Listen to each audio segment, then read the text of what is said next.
आज करूया आपण बोंबील फ्राय।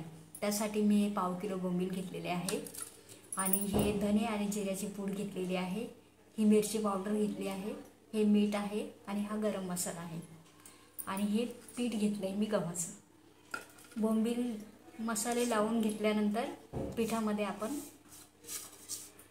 घोळून घेऊ आणि त्यानंतर आपण फ्राय करणार आहोत। त्यामुळे ते मऊ मऊ राहत नाही, कारण बोंबील जास्तच मऊ मऊ असतात। सर्व असं छान घोळून घ्यायचं आहे मसाल्यामध्ये। मसाला सर्व बाजूला छान लागला पाहिजे, सर्व असं छान मिक्स झालं पाहिजे। बोंबील खाण्यास एकदम टेस्टी लागतात, एकदम चवदार छान असं। आणि थोडं त्याला हे केलं ना, गव्हाचं पीठ किंवा रवा, ज्याला जे पसंत येतं ते त्याच्यामध्ये घोळवले आणि फ्राय केले की कुरकुरीत होतात छान आणि खायला पण टेस्टी लागतं।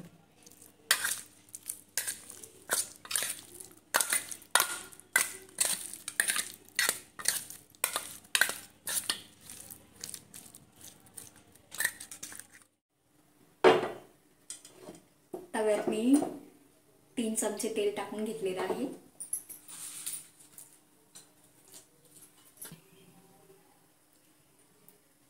तव्यात मी 3 चमचे तेल टाकून घेतलेलं आहे आणि हे बोंबील आता याच्यामध्ये असे घोळून घेते, म्हणजे ते कुरकुरीतपणा त्याला येतो। नाही तर बोंबील मच्छी सर्वांना माहिती आहे अगदी मऊ मऊ असते।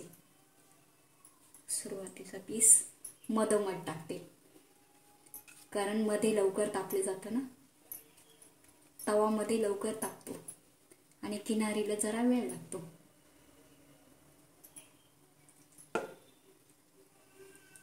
हा माझा ढोश्याचाच तवा आहे, त्यासाठी मी तळण्यासाठी त्याचाच उपयोग करते।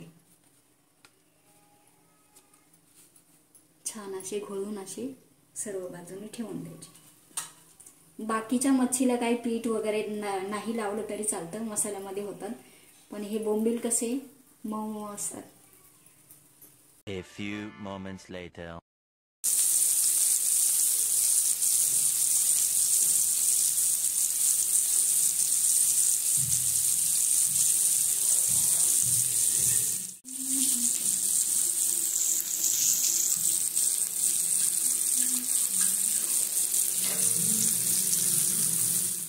चला तर मंडळी, 7 मिनिटं झालेले आहे, आता आपण उलटून घेऊया।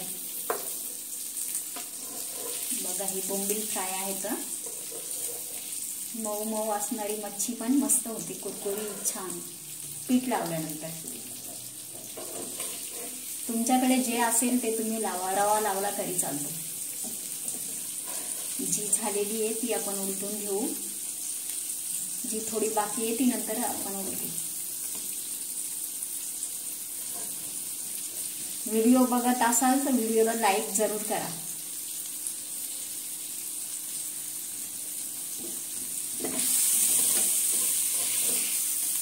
अशी छान हे करून घ्यायची।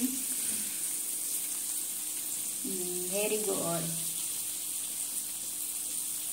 ही आणखी 7 मिनिटं ठेवायची, 7 मिनिटानंतर खायला तयार। आता आपली बोंबील मच्छी फ्राय झालेली आहे, अशी दोन्ही साईडने छान अशी मस्त झालेली आहे।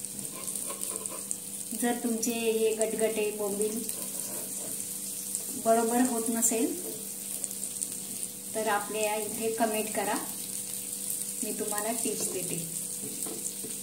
अगदी छान अशी मस्त बोंबील आपले। बऱ्याच जणांकडून बोंबील तव्याला चिटकतात, त्याचे कारण आहे ते मी तुम्हाला नक्की सांगेन।